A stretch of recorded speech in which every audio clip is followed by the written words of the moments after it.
Terraria is a 2D open-world game with a focus on exploring combat and crafting elements, and that's just the ground layer of the activities you can do. There's also some Metroidvania elements, base building, fishing, town management, and even golf. When creating a character, the difficulty is split between the character's difficulty and the world's difficulty. Journey mode is one of the new difficulties added, and is the creative mode of the game. It has a new UI to change weather, difficulty, spawn rates, and other things. Characters created with the Journey difficulty can only play on Journey worlds. On Classic, characters only drop money on death. On Medium Core, the players drop items and money on death. And the Hardcore difficulty has permadeath. The world difficulties change how hard the enemies in the world are. Classic is the normal difficulty, Expert makes enemies tougher while increasing loot drop rates, and Master Mode is for masochists. The first challenge Terraria presents is surviving the first night. Being unprepared and stuck outside at night will probably lead to a lot of deaths. Starting in a new world with a new character, you're just plopped into a forest with a guide, and the only equipment you have is a copper pickaxe, short sword, and an axe. The first thing you need to do is chop down some trees, gather the wood, and clear an area to build a base. The next thing to do is to make a workbench. The workbench is where you will begin crafting basic furniture, walls, and some starting weapons, such as a wooden sword and hammer. The sword you start with is not very good with dealing with enemies and defending yourself, so it needs to be swapped out with the wooden one, which is a whole lot better. The hammer is for removing back walls, shaping blocks, and turning platforms into stairs.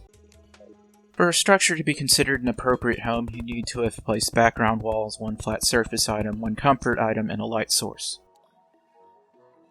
For the most part, a flat surface item is something you can place other objects on, a comfort item is something you can sit in, and a light source can be something from a basic torch to a chandelier.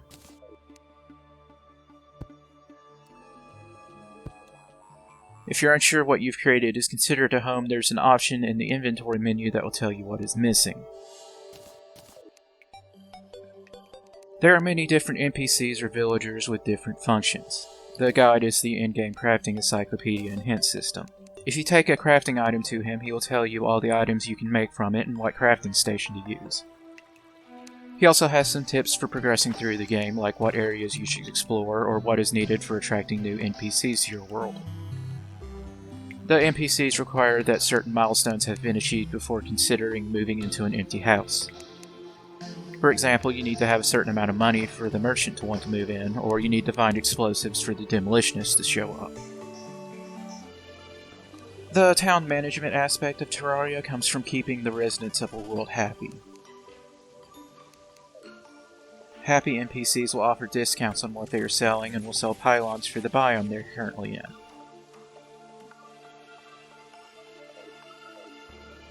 The townfolk have requirements for who they want to be around and what biome they prefer being in.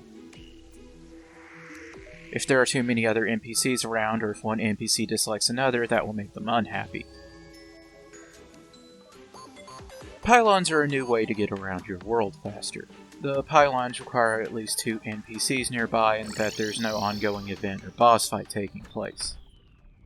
There's also a pylon for almost all of the major biomes. Overall, even with the limitations on the pylons, I think that they're a good addition to getting around the world, and I never found it too tedious building bases in each of the biomes. My only problem with them is that they open up the map when they cannot be used. The user interface is fairly basic. It's simple and gets the job done in displaying all the necessary information. Most of my problems with it come from the fact that it has not changed much since Terraria was first released, and the newer interface clashes a bit with the older elements. Overall, it feels like a case of if it ain't broke, don't fix it.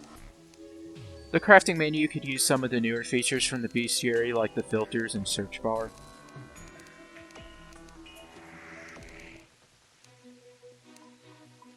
The different styles for the on-screen minimap are nice, but the new health and mana bars lack the text to tell you how much health and mana you have left at a glance, which is very useful information to have when things get hectic.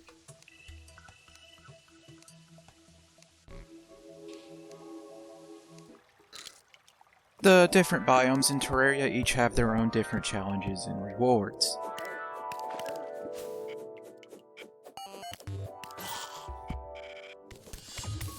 For example, the tundra biome has you slipping and sliding on the ice, and you need to be careful of the thin ice that can break under your feet.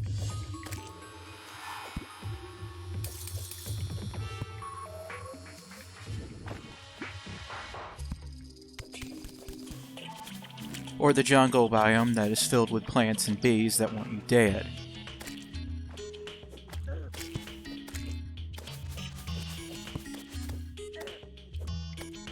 One of the things I enjoy most about exploring is how everything is all connected.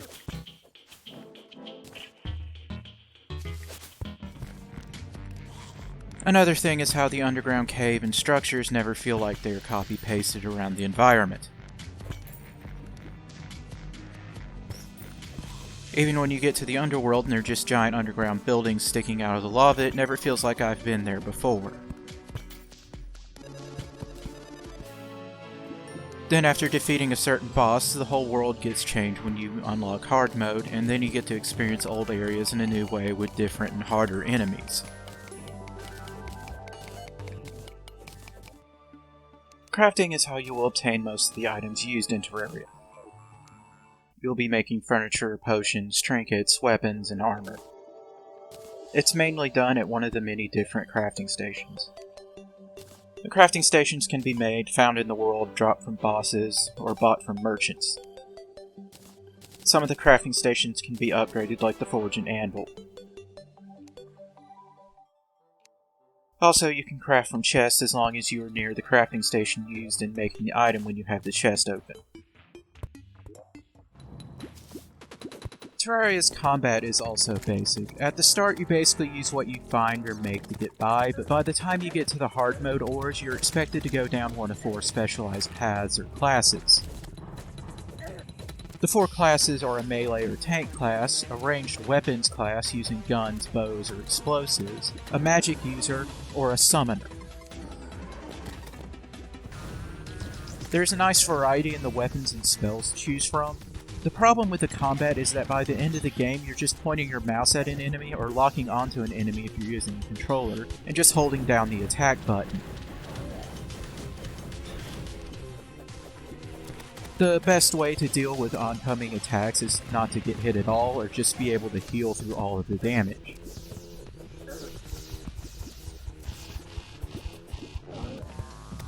Bosses are the first major hurdle in Terraria. The first boss that most will encounter will happen after getting enough health upgrades, villagers, and equipment. Some bosses only appear at certain times or only in certain biomes. The key to success in fighting bosses is being prepared. It's a good idea to build arenas around areas that the bosses spawn.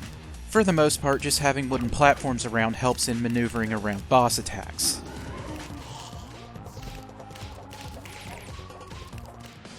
Events are another milestone for progression. Some of them happen at random after certain conditions are met. Some of the events are weather related, like the blood moon or the slime rain.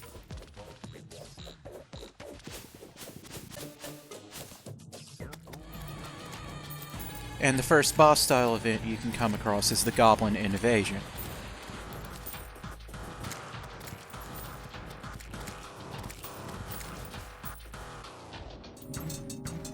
The blood moon happens at night and causes the zombies to attack with greater ferocity.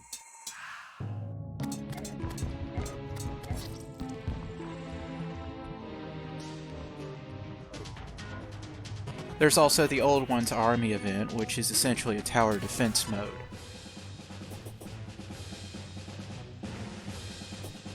And its difficulty changes based on what bosses have been defeated in a world.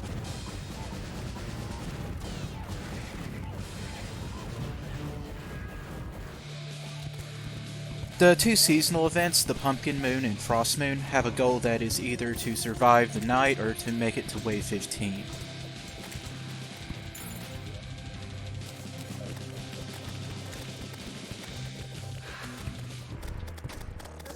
If you make it to Wave 15 before sunrise, the event ramps up in difficulty drastically.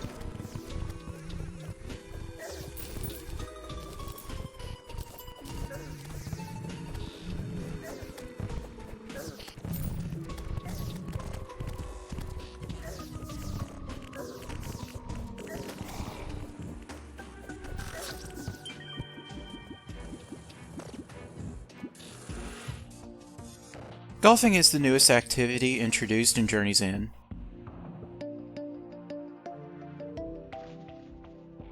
It's a neat addition to the game. You can build your own golf holes and can purchase better clubs based on a hidden score system.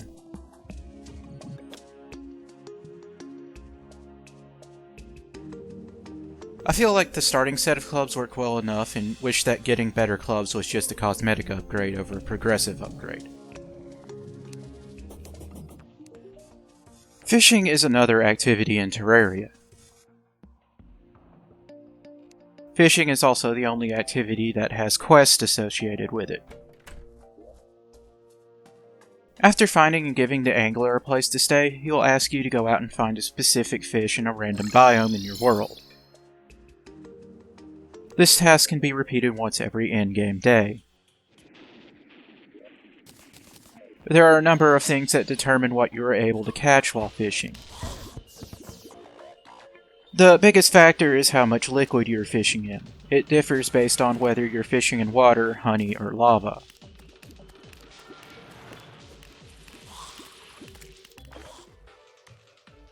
What you fish up depends on the biome, and there's also some potions that help in finding specific fish or crates.